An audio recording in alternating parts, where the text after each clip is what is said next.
Hello hello! Chose promise, chose due, c'est mon premier vlog de la chaîne, donc ça va être un vlog lecture évidemment, où je vais vous présenter un petit peu toutes les lectures que je vais faire pendant cette première semaine de décembre, puisque nous sommes le 2 décembre, lundi. Décembre a commencé hier et je suis vraiment très contente parce que cette année j'ai décidé de vraiment me plonger au maximum dans la magie des fêtes, de vraiment vivre mon mois de décembre de façon hyper slow, mais aussi vraiment de façon hyper noëlesque quoi, parce que vraiment j'en ai besoin. Cette année je suis extrêmement fatiguée, je suis extrêmement stressée et donc du coup j'ai vraiment besoin que ce mois soit calme, soit fait d'un quotidien avec des cosy hobbies, évidemment mon travail, mais aussi voilà, des moments plus doux qui vont me permettre voilà, de vraiment apprécier ce mois de décembre jusqu'à l'arrivée des fêtes. Donc voilà, c'était pour la petite parenthèse un peu personnelle, c'est pour ça aussi que j'ai envie de vous offrir ce vlog et puis donc sur les premières semaines de décembre. Normalement j'ai prévu d'en faire 2 ou 3, donc j'espère que je vais réussir à m'y tenir. L'idée c'est que chaque semaine le vlog est un peu un thème différent, donc j'avais envie de vous faire plutôt une semaine où j'allais lire vraiment comment on appelle ça, pardon, des romances de Noël. Donc ça sera certainement ce thème-là pour cette semaine-ci. Et puis peut-être un autre thème la semaine prochaine qui sera peut-être autour de tout ce qui est roman de Noël, mais plus un peu jeunesse. Donc écoutez, on va voir un petit peu... on va voir quelle direction ça prend, parce que bon, avec moi et mon mood, ça peut changer en 5 minutes, du coup, mes envies de livres. Donc c'est un peu le plan que j'ai, mais je vous promets pas que c'est exactement comme ça que ça va se dérouler. En tout cas ça me fait super plaisir de vous proposer ce nouveau format. J'avais essayé de vous en faire un en octobre-novembre mais vraiment avec le travail et tout, enfin j'arrivais pas à m'organiser correctement et donc c'était juste pas possible d'en sortir un parce que ça demande quand même pas mal de montage. Mais là je pense que du coup voilà, comme j'ai décidé d'être un peu plus slow, je devrais pouvoir du coup vous proposer ça en décembre, donc j'espère que c'est un format qui vous plaira. Je sais pas si c'est un format qui va remplacer les bilans de lecture, qui n'a pas l'air d'être des vidéos qui vous plaisent particulièrement, donc je vais voir. Ou si c'est un format qui viendra plus compléter et que du coup les bilans de lecture seront peut-être beaucoup plus concis. Puisque voilà, je vous aurai déjà partagé un peu tous mes avis au fur et à mesure du coup de mes lectures du mois. Donc on verra ça ensemble, vous me direz ce que vous en pensez. J'espère que je vais pas trop blablater, sachant que bon me connaissant c'est quand même... c'est pas gagné quoi, sachant qu'en plus bon voilà, là j'ai vraiment enfin je vais vraiment pouvoir vous dire au fur et à mesure comment je ressens les livres, donc il y a vraiment moyen que je parle et que je parle et que je parle, donc écoutez, je verrai au montage que ça donne si j'ai 8 heures de rush ou 24 ou 12 ou... on verra bien. Quoi qu'il en soit, du coup, cette semaine, j'ai prévu diverses petites choses dans lesquelles j'avais envie de vous emmener. Notamment, je dois aller dans un petit magasin qui va être assez sympathique normalement, où on va aller voir une ambiance vraiment très très Noël, donc je vous prendrai des petits rushs de ça.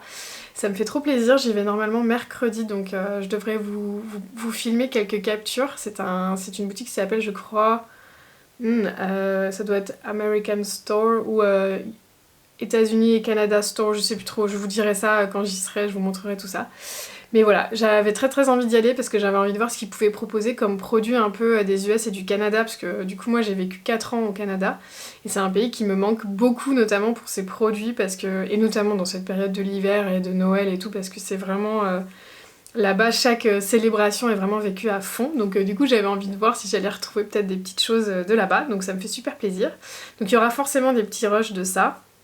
Je vais aussi évidemment faire des rushs de pas mal de lectures et j'aimerais enfin prendre un petit peu de temps pour faire un puzzle de Noël, parce que c'est une activité que j'adore et que je ne prends vraiment pas du tout le temps de faire. Je prends plus le temps de me poser et juste d'avoir une activité un peu douce et tranquille.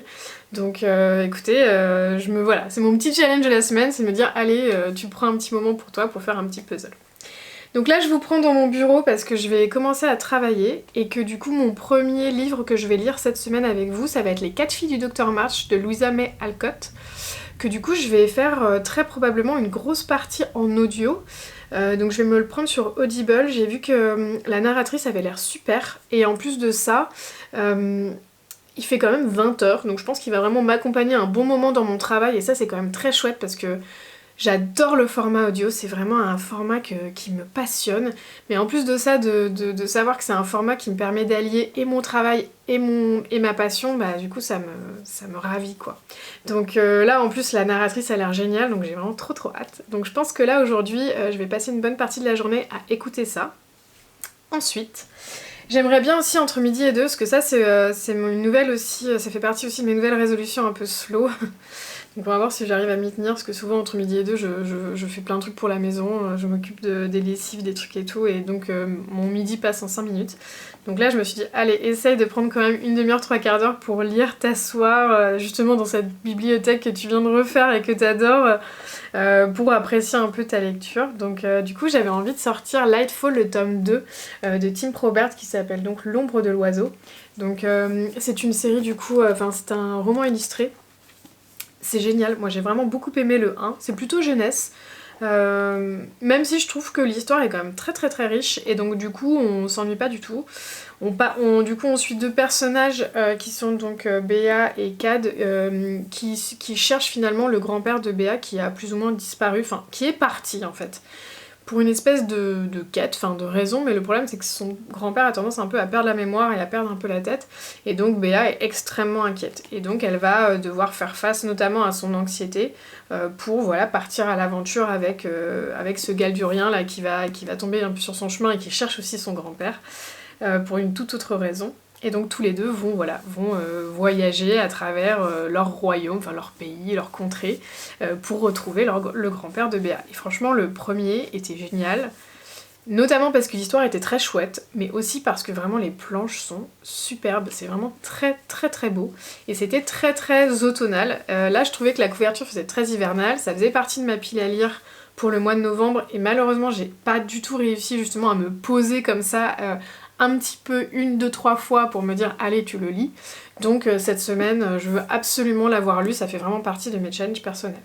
Voilà, c'est tout du coup pour les lectures que j'ai prévu de faire cette semaine. Je pense que c'est assez light, une romance de Noël, un petit illustré et un audio. À mon avis, il y aura d'autres choses que vous verrez au fur et à mesure de la semaine, et donc si c'est le cas, je pense que je me pencherai du coup vers d'autres romances de Noël, donc je vous dirai comment ça se passe. Ce matin, je vais travailler, je travaille sur une œuvre là que j'aimerais vraiment avancer, et j'aimerais bien aussi commencer une deuxième, puisqu'il y a un challenge créatif là ces temps-ci sur Instagram auquel j'aimerais participer. Donc du coup je pense que je vais faire ça tout en écoutant du coup les 4 filles du Dr March. Du coup ce matin j'écoute ça, ce midi je commence Lightfall 2 et je vous reprends certainement à la pause du midi pour vous raconter un petit peu où j'en suis. Sur ce, à tout à l'heure.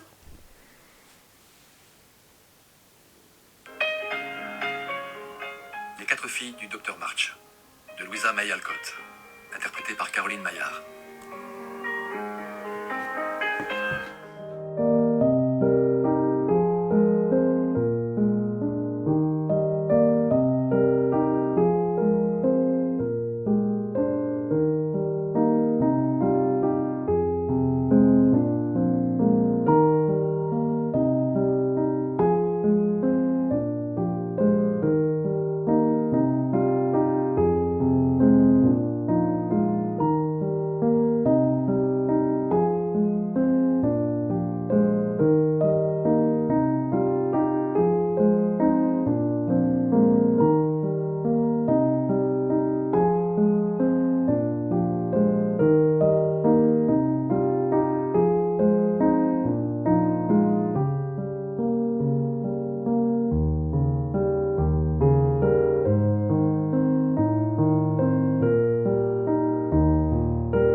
Du coup je vous reprends pour une petite pause. Je vais du coup essayer de me tenir à mes bonnes résolutions et commencer là ce midi Light Lark avec mon petit marque-page Arya Stark. Je sais pas si vous allez bien voir s'il va vouloir me faire le focus, je suis pas sûre.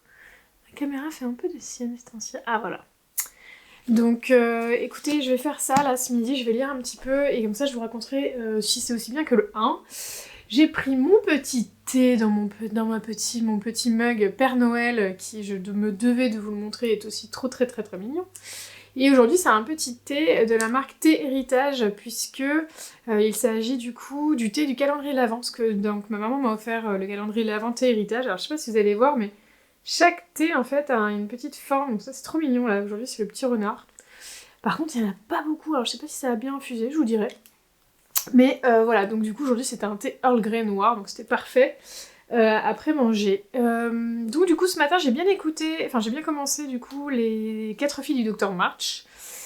C'est trop bien, franchement c'est très bien, c'est très très proche pour l'instant de toutes les adaptations que j'ai vues, donc j'ai pas de grosses surprises. Peut-être le petit truc qui m'a surprise, c'est que pour le coup, quand les filles font des petites pièces de théâtre, on a toute l'histoire en fait qui nous est narrée.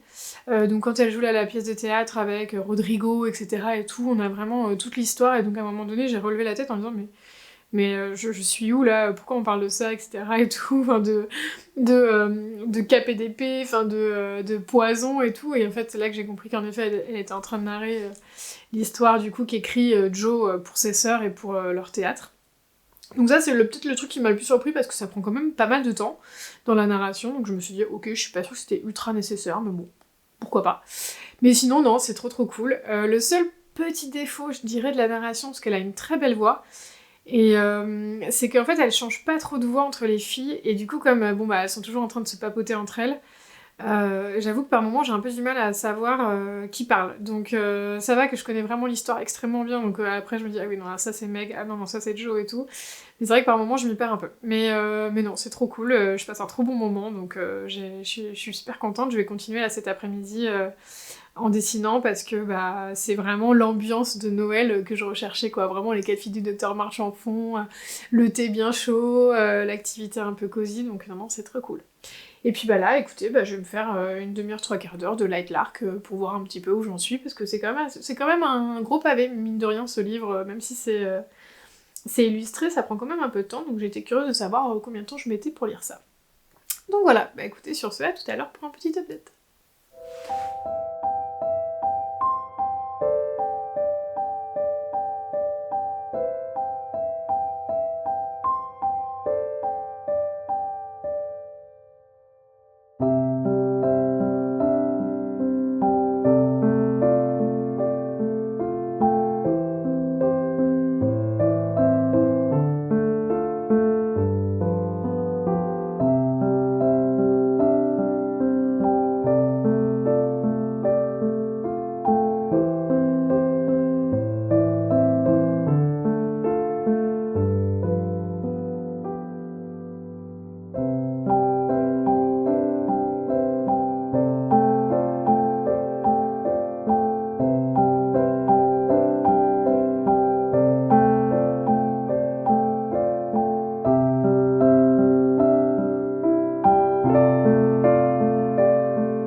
Je vous reprends aujourd'hui dans ma petite salle à manger, dans ma petite décoration de Noël, pour vous faire un petit unboxing, puisque du coup je vous ai publié juste avant normalement quelques images d'un magasin où je suis allée en fait avec ma maman. Il s'agit d'un magasin qui s'appelle du coup Canada et États-Unis General Store, qui se trouve un peu à l'extérieur de Paris, il faut compter environ une 30aine de minutes, vers Marne-la-Vallée, donc vers Disneyland. Et ça faisait un moment qu'on avait envie d'y aller depuis qu'on avait vu du coup les photos et les vidéos de Emmeline Books, qui est donc une bookstagrammeuse, booktalk, tubeuse, je sais pas trop comment on dit, qui du coup avait posté des vidéos pendant l'automne sur cette boutique qui était trop canon. Et donc je m'étais dit mais en fait je vais y aller vraiment à l'approche des fêtes pour faire quelques emplettes, et autant vous dire que ça a été un peu le craquage. Donc du coup je me suis dit que j'allais faire un petit haul avec vous pour vous montrer ce que j'ai ramené de là-bas. Donc juste pour vous expliquer le concept, il s'agit en fait d'une boutique qui ne propose que des produits américains et canadiens, ou en tout cas autour de cet univers-là, et donc il y a vraiment un peu de tout. Il y a un corner un peu décoration, quelques petites fringues, il y a un corner très bougie, il y en avait un qui était autour de la nourriture importée, donc ça je vous montrerai, c'était rigolo. Il y avait aussi toute une partie livres, trop belle, donc vous l'aurez vu normalement dans les vidéos. En plus là c'était la période de Noël, donc c'était quasiment que des livres de Noël, c'était ouf. Franchement je me suis tapée sur les doigts pour pas en ramener, parce que vraiment là je venais de faire ma petite commande mensuelle que je vous montrerai du coup tout à l'heure, et je me suis dit non mais si tu commences à acheter des livres de Noël en anglais et tout, c'est fini. Enfin il y avait vraiment plein de trucs, j'ai dit bon, on se calme. Donc au final, qu'est-ce que j'ai ramené? Je me suis ramené ça. Il y a marqué, c'est du gingerbread hot chocolate. Donc du coup c'est de la poudre de chocolat pour faire du chocolat chaud, mais au pain d'épices, ça avait l'air trop bon. Donc je me suis dit allez, je teste, on verra bien. En plus à mon avis, comme ça vient, je crois... Je crois qu'il vient des US celui-là. Je sais pas si c'est US ou Canada. Bon, peu importe. Ça va être bourré de sucre, parce que moi c'est toujours un peu le problème, c'est que j'aime beaucoup les chocolats chauds, un peu artisanaux et tout, mais parfois genre c'est hyper amer et pas du tout sucré. Et voilà, moi j'ai été biberonnée au Nesquik, donc il me faut du sucre. Donc voilà, ça a l'air trop bon. Du coup j'en ai pris un aussi pour mon Secret Santa. Petite info. Pour aussi dans mon Secret Santa, parce que du coup je suis tombée sur un garçon de ma famille cette année, enfin ça aurait été une fille, ça aurait pu être aussi posable. Je lui ai pris... Ah non, j'avais pas vu qu'elle était abîmée. Shit. Je lui ai pris 2 bières d'importation canadienne du coup, qui sont... donc il y en a une qui s'appelle La Fin du Monde, extra forte. J'étais un peu genre bon bah allez, hein, c'est une blonde. Et l'autre c'est une bière au sirop d'érable. Donc je me suis dit bon bah attends, laisse tomber, c'est trop drôle. Je sais pas si ça sera bon, mais du coup comme c'est pour quelqu'un qui habite en Allemagne et qui a l'habitude des bières, je me suis dit allez, c'est parti. Donc ça c'était pour mon petit Secret Santa. Toujours dans les alcools. Alors j'espère que YouTube va pas me censurer tout à fait cette vidéo, parce que je ne fais pas ça pour promouvoir de l'alcool, mais bon écoutez, c'est comme ça. Je me suis acheté cette bouteille de gin qui, soit dit en passant, est magnifique. Donc moi j'ai une passion pour les bouteilles de gin, hein, cidre pas. Et donc là c'est trop beau parce qu'en fait ça fait un dégradé, je sais pas si vous vous rendez compte, mais on a vraiment l'impression qu'elle est gelée en haut. C'est magnifique, et en fait c'est parce que c'est un cidre qui a pour goût... non, c'est un gin pardon qui a pour goût le cidre de glace. Donc il faut savoir qu'au Québec, du coup il y a du cidre de glace qui est fait avec des pommes qui, si je ne me dis pas de bêtises, qui sont dans un jardin botanique bien spécial. Je sais plus trop comment c'est fait les pommes de glace. Je sais qu'il y a tout un festival chaque année sur le sujet. Je sais plus trop si c'est parce qu'en fait elles sont gelées ou pas, enfin il y a un truc comme ça. Et donc j'avais toujours eu envie de tester le cidre de glace, et en 4 ans là-bas je l'ai jamais fait. Et donc je me suis dit bah c'est trop drôle que je retrouve ça des années plus tard. Donc là j'ai pris le gin, mais ils avaient aussi le cidre. Et donc je me dis que là potentiellement la prochaine fois je me prendrai plutôt du cidre pour vraiment goûter la version un petit peu originelle. Ensuite j'ai pris des trucs qui vont vraiment faire rigoler, mais j'ai pris des fèves au sirop d'érable. Donc en fait moi j'avais l'habitude de manger ça à Thanksgiving quand j'étais là-bas. Et du coup j'ai été trop contente de retrouver, parce que c'est genre la petite anecdote que je racontais souvent en disant non mais les trucs trop bizarres que tu manges au Canada c'était quoi et tout. Et un jour j'avais dit ça, j'avais dit bah écoutez moi c'était vraiment les fèves au sirop d'érable qui comme ça paraît dégueu, mais en fait c'est trop bon. Et donc du coup quand j'ai vu, là en plus c'est vraiment les mêmes, j'ai acheté vraiment les mêmes dans mon magasin, quand je les ai vus poser j'étais là mais non. Donc du coup j'en ai pris 2 juste pour... Franchement, et c'est à la fois pour faire goûter à mes enfants, que ça soit un peu marrant, et mon mari pour qu'on ait un petit moment un peu drôle, mais c'est aussi pour voir si, est-ce que pendant toutes ces années, je me suis auto-hypée en fait sur ce sujet, et que là je vais les goûter, je vais faire, en fait c'est dégueulasse. Je vous raconterai ça la semaine prochaine dans mon prochain vlog. Et ensuite côté déco, parce que c'est quand même un peu plus intéressant que ce que je suis en train de vous montrer, j'ai craqué sur plutôt 2 trucs un peu plus gros. Donc j'ai craqué sur ce plaid, je sais pas si vous allez bien voir, attendez, je vais vous le tenir dans le bon sens déjà, ça serait quand même sympa. Donc c'est un plaid que je trouvais trop beau. En fait, il y a pas mal de petits motifs vraiment enneigés, mais dans un esprit un peu vintage. Et de l'autre côté, s'il vous plaît, les carreaux. Alors moi, carreaux, écossais, prince de Galles, pied de poule, c'est tout ce que j'aime. Hein. Donc du coup là, voilà, trop beau. Je pense que ça va aller dans ma bibliothèque à mon avis. Donc je vais le déposer cet après-midi négligemment sur l'un de mes fauteuils. Et je suis trop contente. Donc le dernier élément que j'ai acheté, et là je suis trop contente de vous montrer ça, je me suis acheté cette théière. Donc regardez, je sais pas s'il va vouloir me faire le focus là, parce que comme je vous disais, voilà. J'ai toujours l'impression d'être une youtubeuse beauté quand je fais ça avec maman là. Et en fait, si vous voulez, pourquoi cette théière m'a tapé dans l'œil et que vraiment elle a tout de suite fonctionné sur moi. Ça fait super longtemps que je veux une théière un petit peu kitsch, c'est-à-dire vraiment avec un petit motif de Noël à l'ancienne, soit un petit pain d'épices, soit un petit Papa Noël et tout. Je voulais quelque chose de kitsch mais beau. Et en fait, kitsch et moche, très facile de trouver, aucun problème. Mais kitsch et joli, où on se dit je vais pas m'en lasser, je vais pas me dire un matin oh là là mais pourquoi j'ai acheté cette horreur. Et ben là je pense que j'ai vraiment trouvé, parce que moi qui suis très du coup évidemment dans l'illustration pour enfants, bah là, vous voyez, on a l'impression vraiment que c'est comme un peu un gouaché ou une aquarelle qui a été faite. Alors, le petit Père Noël, il est trop chouki. Ah, j'essaie vraiment de vous le focus, j'espère que vous verrez bien. Il est trop chouchou avec le petit Reine de Noël aussi trop mignon. Bon, il a pas le nez rouge, mais on lui pardonne. Et puis le petit village en contrebas et tout, dans des couleurs toutes douces, avec ce vert sauge, moi qui est l'une de mes couleurs préférées. Donc, voilà, autant vous dire que ça, c'était le craquage de dernière minute, c'est-à-dire que j'ai passé tous mes articles à la caisse. Donc j'ai tout bipé et tout, et là il me donne le montant et je dis ah ok, ah bah finalement je vais prendre aussi la théière. Craquage. Donc voilà, donc ça c'était mon petit gros haul en fait, qui comprend du coup un peu des cadeaux de Noël, un peu des choses pour la maison et puis des choses pour la bibliothèque aussi. Donc voilà, donc je suis super contente de vous montrer tout ça. Et j'avais aussi envie d'ouvrir avec vous autre chose, donc c'est pour ça qu'aujourd'hui ça va être un peu les rushs des hauls, hein, vous m'excusez. Mais j'ai reçu ma commande des infusettes illustrations et je me suis dit que potentiellement bah, ça vous intéresserait de voir ce que je me suis commandé parce que c'est aussi pour compléter ma bibliothèque, puisque dans ma bibliothèque il va y avoir un coin thé, donc dégustation de thé. Donc du coup bah, je suis trop excitée parce que forcément comme j'ai des petits meubles à droite et à gauche, je veux pas poser ma tasse chaude sur des meubles en bois parce que ça fait des traces. Et que maintenant, à mon âge, oui, on se soucie de faire des traces sur ces meubles quand en fait on se rend compte qu'on les paye nous-mêmes et que ce ne sont pas toujours des meubles Ikea en plastique. Bah du coup ouais, c'est un peu relou. Donc voilà, moi j'ai atteint cet âge avancé. Et donc je me suis commandée du coup chez les infusettes. Donc c'est trop mignon, le paquet comme vous avez vu il est trop beau. Là, la petite carte merci du fond du cœur, trop mignonne. Le sachet de thé de chez Wittard, exceptionnel, moi qui adore cette marque. En plus là c'est quoi? Thé de Noël noir, oh là là.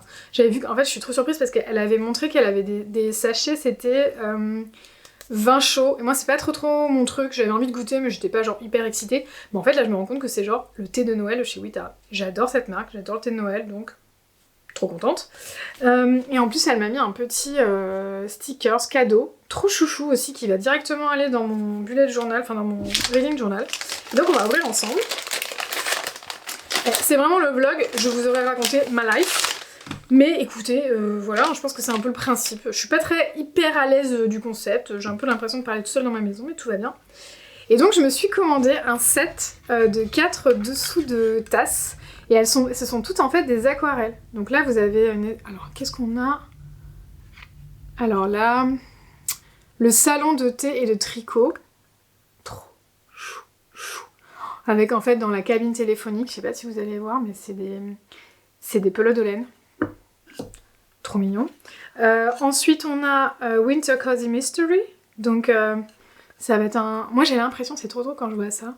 J'ai trop l'impression des cafés à Édimbourg quand on regarde par la fenêtre et tout, ça donne vraiment trop cette impression-là. Je suis mais comme une dingue. Ensuite on a The Winter Greenhouse, donc le...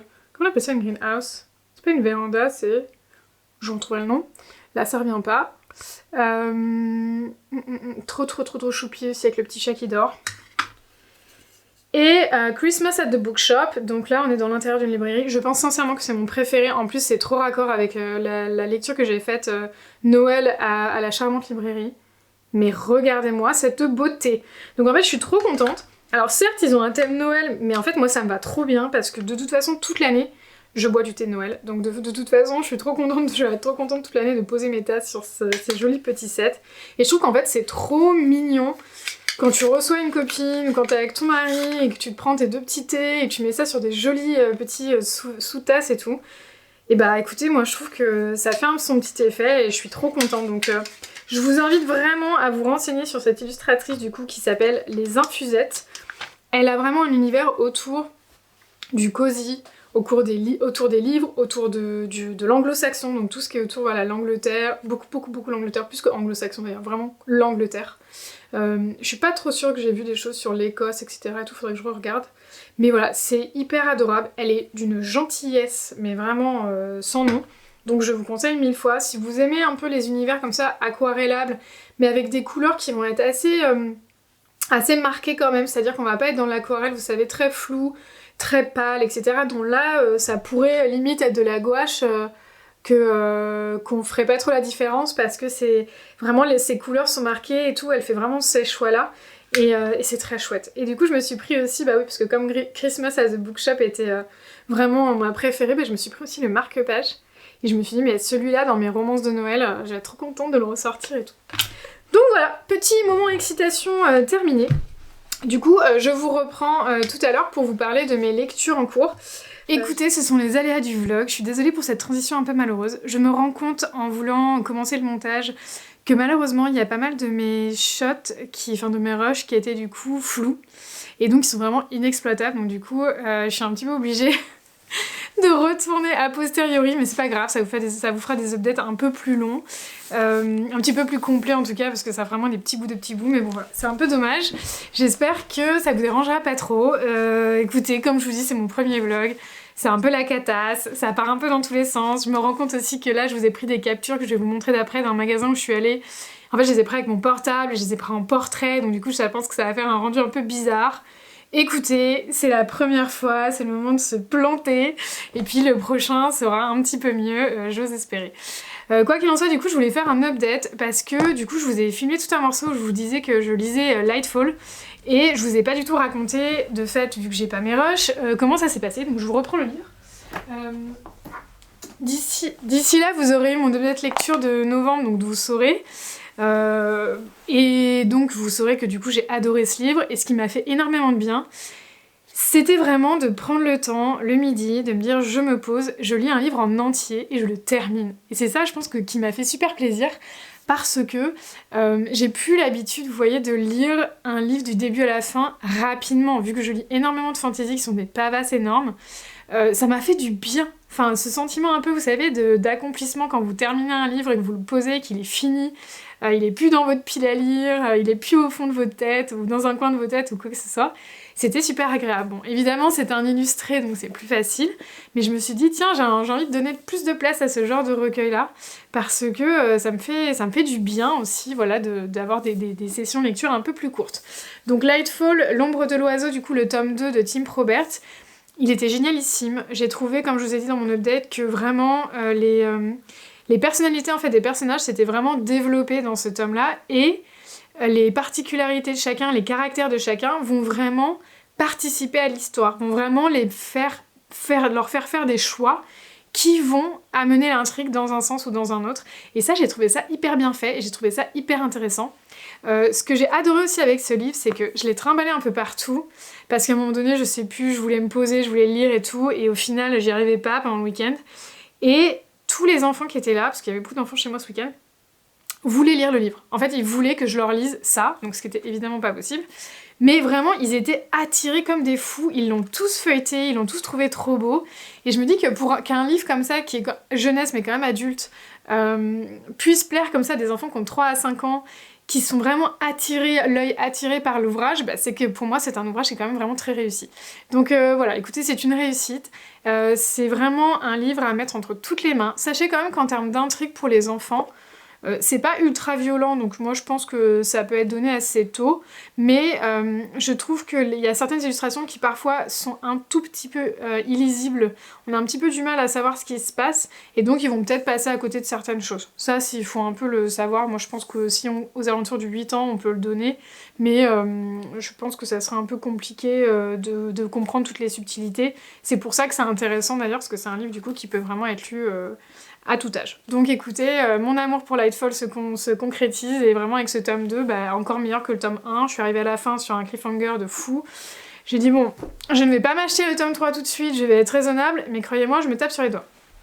Et en fait, pourquoi je parlais de Lightfall et du fait que vraiment c'était compliqué et que ces temps-ci j'étais contente de lire un livre de A à Z, c'est parce que je me suis embourbée dans une histoire qui est vraiment bien, mais je trouve que c'est trop long pour pas grand-chose. Et ça m'énerve un peu ces temps-ci parce que j'ai pu le pardonner par exemple à J. Christophe dans mes lectures du mois de novembre, parce que j'adore J. Christophe, j'adore sa plume, et je trouve que la richesse de ses écrits,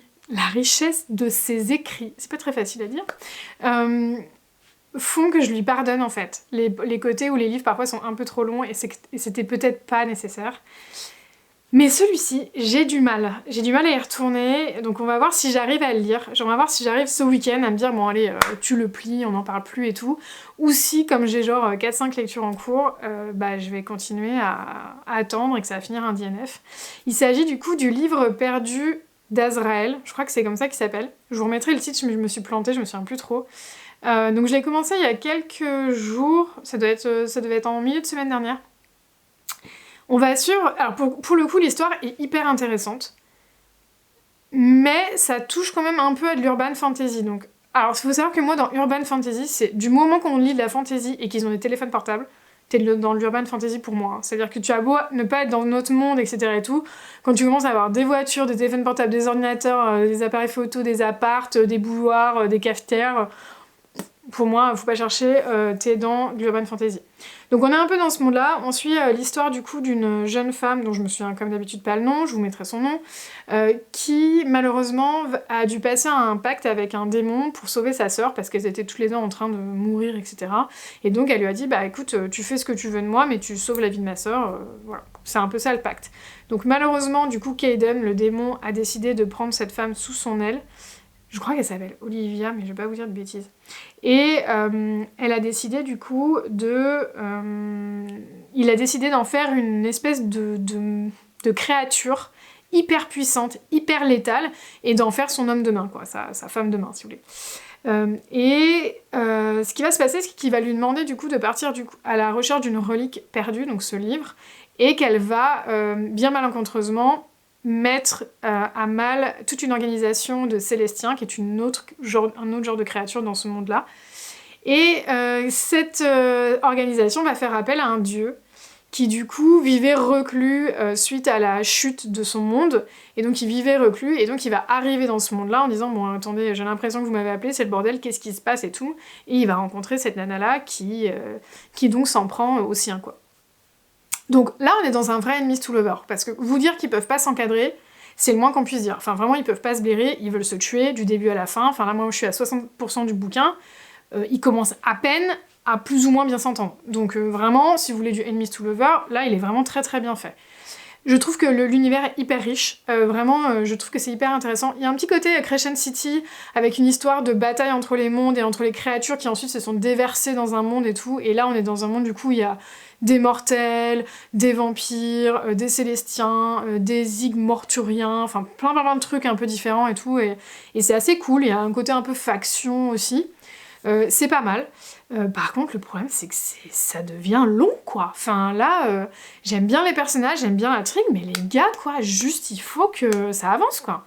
Donc, je sais pas si c'est juste là, on arrive sur une petite période où vraiment c'est longuet et ça va s'arrêter, mais en fait, ils sont partis tous les deux dans un espèce de road trip pour trouver des contacts de la nana, essayer de trouver le bouquin et tout, et franchement, c'est long. Enfin, donc... Écoutez, je vais lui redonner une chance ce week-end, je vais essayer de me faire une petite session en me disant allez, je lis 1 heure, je lis 100 pages et je vois où ça m'emmène. Soit ça a repris, je suis trop re-hypée comme au début et je le finis. Soit c'est longué et peut-être que je le DNF'erai. Donc écoutez, voilà, c'est un peu dommage parce que je trouvais que ce livre était pas mal. Mais voilà, après avoir vu la vidéo d'une youtubeuse, je vous mettrai son nom, que j'adore, franchement, que j'ai découvert il y a pas longtemps, et pareil, elle fait des revues de lecture trop bien, et j'adore tout ce qu'elle lit, et je trouve qu'on a des avis très proches par moments, et elle a bien aimé, mais ça n'a pas été le coup de foudre du siècle, et bah du coup, je pense que c'est ça aussi, je pense que je me suis un peu laissée emporter par la vibe ces temps-ci, et la hype autour de ce bouquin, mais qu'au final, c'est cool, mais je sais pas si ça vaut le coup que je traverse limite une panne de lecture pour ce bouquin-là, quoi. Donc voilà. Comme je vous l'ai dit du coup aussi dans mon update lecture de novembre, j'ai beaucoup de lectures en cours parce que les 2 livres de J. Christophe m'ont mis complètement en PLS côté lecture. Donc j'ai eu énormément de mal à me sentir happée par un roman. C'est-à-dire que j'ai commencé plein de trucs, je lisais 10 pages, je me disais ouais c'est pas mal et je le fermais, etc. et tout. J'avais 2 lectures en cours de Belladonna et de Ce funeste destin que je lisais en même temps que les J. Christophe, que j'ai posé, que j'ai arrêté parce que j'étais trop à fond dans mes lectures. Mais voilà, une fois que j'arrive à la fin des J. Christophe, c'est tellement ouf que je suis toujours un peu... en fait, je sais pas quoi lire après, peut-être un livre complètement différent et tout, mais je pense que mon cerveau, il est encore trop, comment dire, un peu immergé dans l'univers pour arriver à se concentrer sur quelque chose correctement. Là, je sens que j'en sors, grâce du coup aux 2 autres lectures que je suis en train de faire et je vous les présente tout de suite. Donc le premier, c'est Spark of the Everflame de Penn Cole, qui est sorti aux éditions Calix. Donc les éditions Calix, c'est la petite minute, je vous parle de l'esthétisme. Donc peut-être que vous trouverez ça hyper superficiel, mais écoutez, moi... l'illustration et l'esthétisme et l'art, c'est un peu toute ma vie, donc c'est comme ça. Ça sera la minute superficielle pour vous, et puis c'est tout. Donc moi, les éditions Calix, si vous voulez, je suis mi-figue, mi-raisin sur leur collection. Alors, pourquoi je l'ai quand même acheté ? Tout simplement parce qu'ils ne font qu'un relié, donc en fait on n'a pas le choix. Il n'y a pas de brochet qu'on peut prendre si vraiment l'édition reliée ne nous satisfait pas. Je trouve que pour autant, la couverture, le dos, vraiment, la 4e de couverture, c'est très très réussi, c'est très beau, on sent vraiment le côté là, l'étincelle et tout, qui est en train de s'allumer et tout. Pour autant, je trouve qu'il y a un match souvent dans leurs éditions entre couverture et jaspage, qui moi me laisse quand même souvent pantoise sur la colorimétrie qui est utilisée, enfin la palette. Et malgré que ça soit un élément très beau, j'ai du mal. Donc écoutez, c'est dommage parce que c'est un ouvrage qui est superbe et franchement je suis assez hypée dans l'histoire. Mais vous voyez, j'ai quand même mis le prix dans celui-ci parce qu'il fait 25,90. Mais c'est pas comme le prochain que je vais vous présenter où quand je l'ai reçu j'ai fait waouh, il est trop beau, je suis trop contente, ça va être trop joli, tout dans la bibliothèque et tout. J'étais genre en fait il va être trop beau mais je vais le mettre comme ça. Donc dommage quoi. Ou peut-être comme ça à la rigueur. Donc voilà, c'est la minute esthétique, vous me direz ce que vous en pensez, parce qu'on les voit beaucoup passer, les Calix, mais j'ai l'impression qu'il y a que moi qui me dis genre, c'est un choix personnel, personnellement je n'aime pas. Donc vous me direz ce que vous en pensez. Je pense qu'il y en a qui sont réussis, genre, typiquement Assistant to the Villain, il était très réussi, The Royal Coven aussi, qui était assez joli, et tout ce qui est Curse of Sense, Curse of Sins et tout, moyen. Et celui-là, je suis désolée. Alors moi, j'aime pas le jaune aussi de base, donc c'est peut-être pour ça. Je trouve que c'est le pire. Mais c'est dommage parce que ce livre est trop ouf. Donc, je vous raconte, on en vient à l'histoire. Donc, dans cette histoire, on va suivre du coup Diem Bellator, qui est donc une jeune femme qui vit dans un monde qui est assez particulier. C'est un monde qui est plus ou moins divisé dans... Imaginez imaginez un camembert, quoi, ou mieux que ça, alors, on va dire une couronne. Voilà, une couronne. Vous divisez un peu la couronne en différents royaumes, et en fait, chaque royaume est plus ou moins gouverné par une divinité et par ce qu'ils appellent ses descendants, qui sont en fait des espèces de descendants de dieux qui ont des pouvoirs, mais qui ne sont pas des dieux. Moi je trouve que ça ressemble grosso merdo à des failles, quoi. Et en fait, chaque contrée a un petit peu sa spécificité. Donc je crois qu'il y a le truc de je sais plus comment il s'appelle, il y a Lombros, Fortos, Lumnos. Chacun a en gros un certain type de Fortos aussi, un certain type de pouvoir différent. Et le monde est plus ou moins divisé du coup dans chacune de ces contrées entre ces gens qui ont des pouvoirs et les mortels qui n'en ont pas et qui sont quand même très limités en termes de liberté, de droits et tout par rapport aux autres. Donc en fait c'est un peu comme si vous imaginiez une noblesse fae et vraiment le peuple mortel quoi. Donc forcément ça crée pas beaucoup d'amitié entre les deux clans, voire ils s'évitent énormément, voire ils se détestent. Et dans tout ça, on va suivre Diem Bellator, qui est une jeune fille qui travaille en tant que guérisseuse avec sa maman, et qui est très très proche d'elle, et à qui il arrive un peu des trucs chelous, elle sait pas trop, en fait elle a l'impression qu'elle a des hallucinations, et du coup sa mère lui fait prendre une poudre un peu bizarre et tout, mais en plus elle a les yeux gris, alors que normalement tout ce qui est yeux de couleur en fait sont réservés justement aux fae. Mais en fait, c'est parce que quand elle était petite, elle a eu une maladie, et donc c'est comme ça qu'elle explique et tout. Enfin, on sent que Diem, pas très clair son histoire. C'est pas net, c'est pas net. Et dès le départ, ce qui va se passer, c'est que Aurélie, sa maman, va disparaître. Et juste avant qu'elle disparaisse, Diem va voir qu'Aurélie aura eu une espèce de conversation un peu houleuse avec un fae, enfin avec un descendant. Ce qui l'étonne énormément parce qu'en fait, sa mère fait tout pour que justement sa famille n'ait absolument rien à voir avec les descendants. Et donc du coup, elle est très surprise de l'avoir parlé avec l'un d'entre eux. 2, dans une conversation qui a l'air vraiment animée. Et donc voilà. Et donc le soir même, sa mère disparaît et ça fait 6 mois, elle l'a pas vue quoi. Donc si vous voulez, ça commence, on est quand même vraiment très touché par Diem parce qu'on se dit... La pauvre, c'est dur quoi. Par contre, ce qui est très chouette dans cette histoire, c'est que pour une fois, et encore une fois, vous savez que moi c'est quelque chose qui me tient à cœur, c'est un personnage qui a vraiment un entourage. Parce qu'elle a son petit copain, elle a son frère qu'elle adore, elle a son papa qui est génial, elle a une dame avec qui elle travaille aussi en tant que guérisseuse, qui est un peu un genre de grand-mère d'affection. Et donc du coup, c'est chouette parce que c'est pas l'héroïne, vous savez... de 18 ans, qui vit toute seule, qui est hyper mature, à qui va arriver 36 000 trucs, mais qui est toute seule un peu dans son malheur, quoi. Et ça, moi, j'adore, parce que j'aime bien, on a plus l'impression que ça... Enfin, je trouve que c'est plus touchant et on se sent plus impliqué avec le personnage. Donc, franchement, c'est super bien. Là, par contre, je suis quand même à 177 pages sur les 500 et quelques, et je vous dirais que l'intrigue n'a pas commencé. Donc... l'autrice prend quand même vraiment son temps pour poser les choses. Ça me dérange pas particulièrement parce que, comme je vous dis, je suis assez engagée dans cette histoire et je trouve ça hyper intéressant. Et je sais aussi que c'est une saga qui est prévue en 3 tomes, si je me trompe pas. Ou qui a déjà 3 tomes aux US de sortie, je sais plus trop. Donc voilà, ça va prendre un peu son temps. Mais là, je me suis quand même dit, chouchou, on est presque à la moitié du bouquin, ça je dirais que tu me dises où tu m'emmènes, quoi. Donc forcément, il y a des petites choses qui commencent à se... dessiné, on va dire, puisque notre petite Diem va retrouver du coup le descendant avec qui sa mère a parlé, et croyez-moi, elle ne pensait pas le trouver là où elle l'a trouvé. Donc c'est assez intéressant. On va voir comment ça va se profiler tout ça, parce qu'aussi on sent qu'il y a une espèce de rébellion qui est en train un genre de soulèvement là, qui commence à se préparer avec les mortels qui en ont un peu marre d'être les sous-fifres des descendants. Donc je pense que ça a du gros potentiel. J'ai hâte de voir la suite. Donc ça, potentiellement, j'avance vraiment très bien. Et ce week-end, c'est fini. Et du coup, lundi, je vous fais un update. Ou alors, j'aurais terminé celui-ci. Donc ça, c'est 2 couronnes corrompues du coup de Rachel Gillick qui est paru aux éditions Sabran, je ne sais pas comment on dit, vous me direz. Là pour le coup en revanche,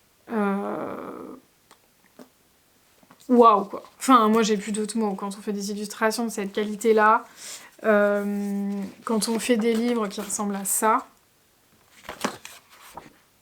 Mais moi je suis en extase en fait, tellement je trouve ça magnifique. C'est-à-dire quand je le lis, j'ose limite pas trop le manipuler parce que j'ai peur de l'abîmer quoi. Donc c'est vous dire. Donc écoutez, je suis encore pas mal au début. Alors attendez, là j'ai avancé un peu, je sais plus trop où j'en suis. Du coup en plus ils nous ont offert la carte des 2 aulnes, qui est magnifique aussi, et ça fait un marque-page nickel. Enfin, franchement, j'ai trouvé ça trop cool. Donc tout ça pour vous dire que là, j'en suis à 20% du livre. C'est donc un tome 2. Donc c'est la suite d'une fenêtre sur les ténèbres où on suivait Elspeth, qui vit dans un monde hyper particulier parce que elle est infectée par la fièvre. Donc elle a une espèce de magie qui lui a été insufflée et cette magie prend plus ou moins la forme d'un démon dans sa tête. Sympa. Et donc elle a ce démon qui lui parle sans arrêt, qui l'habite et tout, et donc elle a été un petit peu mise de côté par sa famille qui a une position très importante dans la noblesse. en la cachant parce qu'ils sont dans un monde où finalement les gens qui sont infectés comme ça sont traqués par le roi et sont assassinés. Double sympa. Jusqu'au jour où elle va devoir quand même se rendre au palais pour une fête avec sa famille, parce que bah voilà, sa famille fait partie de la noblesse et qu'on peut pas faire genre bah elle est où votre fille? Ah bah en fait je l'ai foutue dans une maison, enfin fond de la forêt, donc vous la verrez pas. Donc du coup bah elle est bien obligée d'y aller, et malheureusement elle se fait remarquer, et malheureusement elle va devoir faire affaire avec le capitaine des destriers, qui est donc finalement le capitaine qui se charge de traquer les infectés. 3 fois sympa. Donc on peut dire qu'Elspeth était un peu dans la merde. Donc c'est un peu ça qui se passe dans le 1. Donc après il va s'en suivre toute une quête et tout, parce qu'il y a toute une histoire de magie autour de cartes de tarot qui doivent être récupérées et tout. Donc c'est pour ça qu'on avait un marque-page en forme de carte. Moi c'était génialissime, c'est l'une de mes meilleures lectures de l'année, je vous l'avais dit. Et franchement ce 2... Alors, ça fait 20% et on commence à peine à rentrer dans l'intrigue, donc là encore j'avais envie de dire, les filles, à un moment donné, faut se dépêcher. Par contre ce qui était très cool, c'est que ça commence direct après le 1. Donc on n'a pas, vous savez, le truc du genre je te réécris 100 pages pour te raconter ce que tu sais déjà. On adore. Ou le truc du genre il s'est passé 6 mois et en fait bah, les gars vous avez fait 6 mois sans nous, mais à quel moment quoi. Donc non c'était plutôt cool. Là c'est vraiment 4 jours après. Donc du coup on est vraiment dans l'effervescence des événements qui arrivent à la fin du tome 1 et croyez-moi vous êtes là genre oh, c'est chaud. Enfin franchement si vous l'avez pas lu vous avez de la chance d'avoir les deux maintenant, donc jetez-vous dessus. Parce que c'est une duologie, donc ça va clôturer l'histoire. Et c'est trop bien. Franchement, c'est trop bien. Je retrouve vraiment mon engouement que j'avais pour le tome 1. J'ai qu'une envie, c'est d'être le soir pour le lire et tout, donc voilà. Donc, c'est pour ça que je vous disais, je sais pas si je vais lire du coup Spark of the Everflame, celui-ci, ou si vraiment je donne sa chance au livre perdu d'Azraël ce week-end. Je verrai bien où j'en suis, et ce que je pourrais vous présenter lundi pour clôturer un peu ce vlog Fantasy & Co. Voilà, c'est à peu près tout pour cet update, donc je suis désolée pour les petits raccords et tout, plutôt de vous faire ça un petit peu a posteriori, mais malheureusement voilà. Du coup là après, je vous montrerai les rushs du magasin dont je voulais vous parler, ensuite je vous montrerai un petit haul de ce que j'ai acheté, et donc je vous retrouve tout à l'heure. Sur ce, à plus!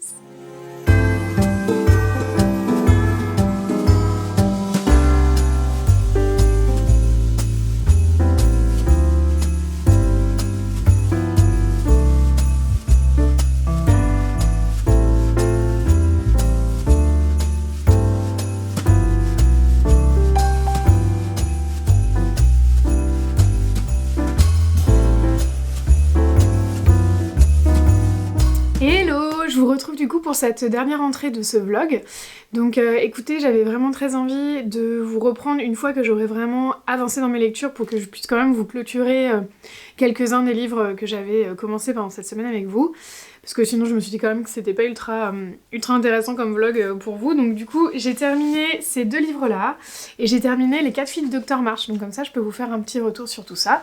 Et puis ensuite on pourra se dire au revoir et enchaîner avec le vlog sur les romances de Noël, d'où mon petit pull de Noël aujourd'hui. Je prends ma petite tasse Père Noël parce que je pense que c'est quand même de saison et que ça m'évitera de m'étouffer comme d'habitude. Donc pour vous faire un petit retour, donc j'ai fini du coup 2 couronnes corrompues de Rachel Gillig, qui est paru aux éditions Sabran là dans cette magnifique édition dont on avait déjà discuté. Écoutez franchement c'était ultra bien, enfin je pensais pas aimer à ce point parce que j'avais adoré le 1, j'avais adoré l'ambiance hyper envoûtante, j'avais adoré le système de magie qui était très original. Franchement ça avait été un gros coup de cœur le numéro 1, et en plus ça nous laissait sur un cliffhanger de fou. Et donc j'avais vraiment peur en me disant mais en fait le 2, est-ce qu'il va être à la hauteur? Est-ce qu'on va retrouver des choses, etc. qui faisaient vraiment la dynamique intéressante du 1? Et oui et non. C'est-à-dire qu'en fait on est sur une dynamique qui est un peu différente, parce qu'on va introduire du coup des points de vue de nouveaux personnages. Notamment du coup un personnage que j'aimais beaucoup dans le 1 qui est assez irrévérencieux, assez insolent, etc. Et donc j'étais très contente de le retrouver parce que je trouvais que ça amenait beaucoup de rythme au livre, et donc ça c'était très chouette. Et on retrouve néanmoins quand même la dynamique des personnages principaux qui est très intéressante, notamment avec Cauchemar qui est donc un personnage qui est assez sarcastique, qui est dangereux, à la fois on le sent très sage, donc forcément dès qu'il arrive et dès qu'il s'implique dans l'histoire, moi je trouvais ça hyper intéressant. Donc voilà, c'est une très belle duologie, je vous la conseille vivement. Honnêtement, ça fera partie clairement de mes meilleures lectures de 2024. Je suis hyper contente en plus parce que comme ça clôture une série, ce qui pour moi est quand même plutôt une bonne chose parce que j'ai beaucoup tendance à commencer des sagas et à ne pas les terminer. Mais là voilà, il y a 2 tomes, ils sont tous les 2 sortis, ils sont tous les 2 géniaux, ça se lit en 5 minutes, l'écriture est très belle, c'est très fluide. Franchement, que dire de plus quoi, juste foncez, vous serez pas déçus. J'ai trouvé en plus que le dénouement était très chouette, enfin vraiment un coup de cœur, sans faute pour ce tome 2, je suis hyper contente. Parfois vous savez, on est assez déçus des fins, parce qu'on se dit bon bah voilà, on quitte nos personnages favoris, en plus de ça n'amène pas forcément toujours le dénouement qu'on avait en tête ou qu'on espérait. Mais là, vraiment, carton plein. Petite postée. Pour vous parler, du coup, de Spark of the Everflame, que j'ai donc terminé. Qui, pareil, s'est lu assez vite. C'est pas un coup de cœur. Je lui ai mis 4 étoiles et non 5, parce que je trouve quand même que c'est un tome qui est très introductif. Donc, comme je vous l'avais dit, j'étais là, je sais plus, je crois que quand je vous en avais parlé la dernière fois, je devais être à peu près à la moitié, et il se passait pas grand-chose. Et bah c'est un peu ça, enfin, c'est-à-dire qu'en fait, on sent qu'on nous donne plein de billes pour s'intéresser aux différents personnages, pour comprendre un peu toutes les dynamiques et toutes les trames, en fait, qui vont se dessiner dans cette série, mais il se passe pas grand-chose. En vrai, il se passe tout dans les 20 derniers pourcents du livre. Donc, mais c'était 20% tellement bien que franchement j'ai trop hâte d'avoir la suite. Donc dans un sens, ça a quand même bien fait son travail. Après, voilà, je trouve que c'est une fantasy qui est assez intéressante puisque du coup on est dans un truc qui est pas nécessairement original, mais qui est rafraîchissant, qui fonctionne bien. C'est sympa. On va suivre Diem Bellator du coup qui est une guérisseuse, sa mère a disparu, elle sait pas pourquoi. Comme je vous expliquais, elle a eu affaire à un espèce de descendant... Et donc elle se dit mais est-ce que c'est à cause de ça qu'elle a disparu? Oui, non, donc elle va vouloir un petit peu mener sa propre enquête. Et à côté de ça, elle comprend bien qu'elle est dans un monde où les descendants ont vraiment tout le pouvoir par rapport aux mortels, et que les mortels commencent un petit peu à en avoir assez, et que se fomente du coup l'ombre d'une rébellion qui pourrait donc être assez tragique pour les 2 camps. Donc Diem, elle va se retrouver un petit peu au carrefour de toutes ces choses-là.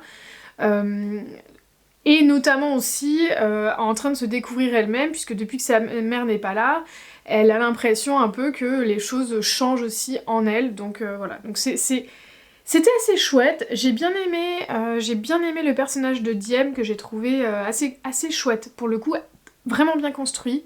Je trouve qu'on comprend bien ses motivations, alors certes elle a un petit côté un peu naïf, mais comme toujours dans les héroïnes un peu young adult comme ça, parce que bon... Moi, je le mettrais plutôt dans la catégorie young adult quand même. Ils ont toujours un petit côté un peu naïf de « Oh, il m'arrive ça, ah bon Et nous, on est là, bah oui, quand même. Ça fait quand même 200 pages qu'on s'en rend compte, chouchou. Hein. Donc, il y a toujours ce petit côté-là, un peu ingénu, mais c'est une bonne fantaisie. Je vous dis franchement, à la fin, elle vous embarque de folie. Enfin, vraiment, j'étais là, mais quoi? Mais qu'est-ce qui se passe? Mais tout ça, mais quoi? Et ça partait dans tous les sens, et en même temps... je trouve qu'il y a la notion aussi, vous savez, de bien et de mal qui est pas évidente. C'est-à-dire que, vous savez, on a souvent cette trope un petit peu facile de oui, les méchants faillés, mais quand on les rencontre, en fait, en vrai, ils sont pas si méchants, et en fait, c'est peut-être les gentils de l'histoire, blablabla. Là, je trouve que c'est un peu mieux décrit, c'est-à-dire qu'on est vraiment dans... en fait, il y a quand même des mortels qui sont très oppressés, qui subissent énormément de lois injustes et extrêmement sanglantes, et d'un autre côté, des descendants qui ne font que leur travail, mais certains qui sont quand même aussi à l'origine de ces lois-là.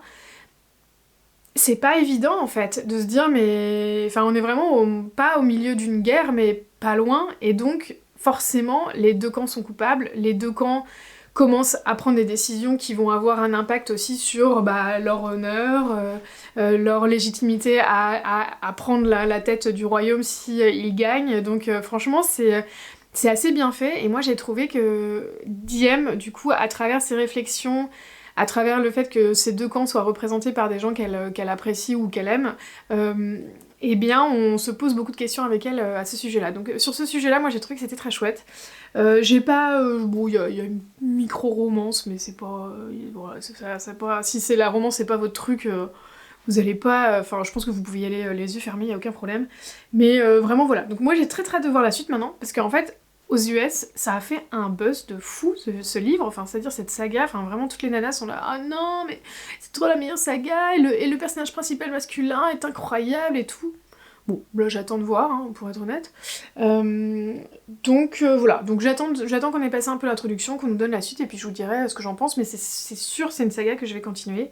Et comme je vous le disais, je lui ai mis Little en moins, parce que pour moi, il aurait fallu peut-être 200-300 pages en plus pour une fois, pour avoir l'impression d'avoir un vrai tome 1. Là, c'est un petit peu court. Donc voilà, ça m'a laissé sur ma faim. Et pour le dernier livre du coup que j'ai lu, c'est Les 4 filles du Dr March. Donc écoutez, je suis ravie d'avoir fait cette lecture.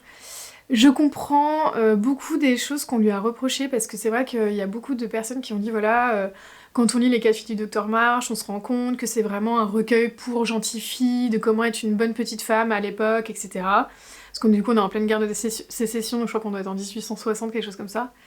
Je vous remettrai les dates de la guerre de sécession, je les ai plus en tête, je suis désolée. Et donc forcément, oui, il y a cet aspect-là, il y a cet aspect de ce sont des femmes très pieuses, il faut se soumettre à son mari, c'est mon mari a raison et il faut que je m'assure qu'il aille bien, etc. Mais c'est l'époque, donc moi ça me dérange pas. Que par exemple, on en fasse maintenant des adaptations plus féministes, plus ancrées dans notre temps et tout, c'est normal et je trouve ça génial. Typiquement, j'ai trouvé que l'adaptation qui avait été faite avec Emma Watson était très chouette dans ce sens-là, parce qu'on sent vraiment que le personnage de Jo, est plus féministe, plus ancré dans son temps, etc. Enfin, plus pertinent et tout, donc je trouve ça très chouette. Mais par contre, je trouve ça un peu dommage de le reprocher au livre, parce que le livre, il a été écrit aussi à une époque qui est pas la nôtre, et donc forcément... Enfin, je veux dire, c'est comme quand on regarde les écrits de Jane Austen, on se dit pas, ah bah elle est pas ultra féministe. Bah en fait, en vrai, enfin, je veux dire, elle écoute ses parents, elle a envie de faire un bon mariage, etc. Enfin, il y a pas mal de choses qui ressortent aussi de ces époques-là, qui sont un peu la nature de ce qui se passait à l'époque. Et pour autant, on arrive quand même à déterminer que chacune avait finalement une vision, donc chacune des sœurs avait quand même une vision assez claire de ce qu'elle voulait dans la vie, et plus ou moins chacune a réussi à obtenir ce qu'elle voulait pour avoir un quotidien sympa. Alors c'est sûr qu'on aurait pu se passer de tous les sermons, les prêches, oui mais ma fille, si tu es quelqu'un de bien et que tu t'occupes bien de ton mari, alors tout va mieux aller dans ta vie. Oui, alors c'est sûr qu'on aurait pu s'en passer. Mais voilà, moi c'est pas quelque chose qui m'a gênée, parce que j'étais dans ce contexte-là, donc du coup je savais que j'allais retrouver ce genre de choses. Je veux dire, leur père est aumônier, enfin leur mère est très pieuse, ça m'a pas choquée, du coup j'étais pas particulièrement dérangée par ça, mais je peux comprendre que ça puisse être agaçant quand on le lit avec un contexte plus actuel. Donc ça c'était pour la parenthèse un peu, la critique autour de oui, les bonnes petites filles marchent, bon voilà. Après, moi ce que j'ai trouvé très intéressant, c'est que ça m'a, comme je vous l'avais un peu dit, ça m'a un peu permis de désidéaliser les personnages des 4 filles du Dr March, parce que justement, comme on en voit des adaptations beaucoup plus modernes, je pense qu'elles sont très dépeintes dans une version plus abordable pour nous aujourd'hui, et qui les rendent plus appréciables que si elles étaient dépeintes dans leur époque. Donc pourquoi je veux dire ça, c'est que typiquement Jo, c'est toujours la forte tête, l'esprit libre, la passion, etc. et tout, et c'est vrai, enfin dans le livre c'est comme ça qu'elle est. Par contre, on montre pas, souvent dans les adaptations cinématographiques, l'autre côté de Jo, qui est qu'elle est colérique, qu'elle est parfois égocentrique, parfois maniaque du contrôle, parfois etc., etc., etc. Parfois elle pense savoir mieux que tout le monde ce qui est bon pour tout le monde au sein de sa famille, et elle prend donc des décisions qui sont limite discutables. Et donc, ce que j'ai aimé là, et ça je l'ai plus retrouvé dans l'adaptation qui avait été faite en mini-série en 3 épisodes, parce que j'ai trouvé que c'était, pour le coup, l'adaptation, je trouve, la plus proche du livre. Si vous en cherchez une, je vous mets la photo. N'hésitez pas, elle est disponible à l'achat sur Apple TV. Je vous la conseille vivement parce qu'elle est vraiment très très très proche du bouquin, et tout ce dont je suis en train de vous parler, vous allez vraiment le retrouver. Et donc, on a plus dans le livre, du coup, on va dire le miroir de leur qualité qu'on a souvent dépeinte au cinéma. Et ça, je trouve ça chouette, parce qu'on voit par exemple une Meg qu'on voit souvent comme la petite fille parfaite des 4 filles du Dr March. bah en fait, qu'à un moment donné, quand elle va faire ce qu'elle est pensée dans sa tête être bon pour elle, c'est-à-dire prendre un mari, faire des enfants, etc., bah va se retrouver à plus trop se retrouver en tant que femme, sait plus trop quoi faire, est pas très au clair dans son couple, etc. et tout. Donc c'était assez sympa. Amy, qui est quand même un personnage assez détestable la plupart du temps, bah moi je l'ai beaucoup appréciée. Enfin, j'ai trouvé que comme je vous disais, elle était assez claire sur ce qu'elle voulait, mais quand même, voilà, au fur et à mesure, elle commence à se poser la question de savoir si l'objectif de épouser un homme riche était vraiment le bon objectif pour elle. Et ça, c'est quelque chose qu'on voit très peu dans les adaptations. Donc non, franchement, je suis très très très heureuse d'avoir lu du coup ce livre, parce que honnêtement, ça ne m'a fait qu'aimer encore plus l'œuvre. Et que vraiment, je suis trop heureuse de l'avoir enfin lu en entier. Et que voilà, donc maintenant je vais la regarder avec encore plus d'émotion quand je vais regarder les adaptations. Et je vous la conseille vivement parce que je trouve que voilà, c'est un morceau de vie, c'est une très belle œuvre et que je pense que vous allez peut-être plus vous retrouver à travers certaines réactions, certains des traits de caractère de ces 4 filles March. Donc je vous conseille vraiment vraiment de le lire une fois, au moins dans votre vie. Donc voilà, c'est tout pour cette semaine. Écoutez, j'avais commencé pas mal de livres. Je n'ai pas continué du coup le livre perdu d'Azraël ou le livre maudit perdu d'Azraël, je ne sais plus trop. Honnêtement, j'arrive pas à y retourner. Je sais pas trop mettre des mots dessus, mais je pense que je me suis vraiment enlisée dans cette lecture et qu'en fait, à chaque fois que j'y retourne, j'ai l'impression que je vais me taper une panne de lecture. Donc pour l'instant, je n'y retourne pas. Là, je me suis vraiment dit, cette semaine, c'est la semaine des romances de Noël. Donc du coup, on va se retrouver tout à l'heure, toujours dans mon pull de Noël, toujours avec mon petit Père Noël pour discuter du coup de ce prochain vlog, puisque je vais vous montrer du coup toutes les lectures que j'ai prévu de faire cette semaine. J'espère que ce premier vlog vous aura plu. Encore une fois, désolée pour les différents cadrages un petit peu balbutiants, les petites vidéos qui sont pas forcément dans le bon angle et tout. Je pense qu'au fur et à mesure, les choses vont se mettre en place. J'espère en tout cas que ce format vous aura plu. Moi, ça m'aura fait plaisir de passer ma petite semaine avec vous et de vous faire des réactions un petit peu plus à chaud, en espérant que je me sois pas trop répétée. Et puis, bah écoutez, du coup, à la semaine prochaine pour le vlog sur les romances de Noël. Et d'ici là, je vous souhaite de passer de merveilleuses lectures. Bye bye!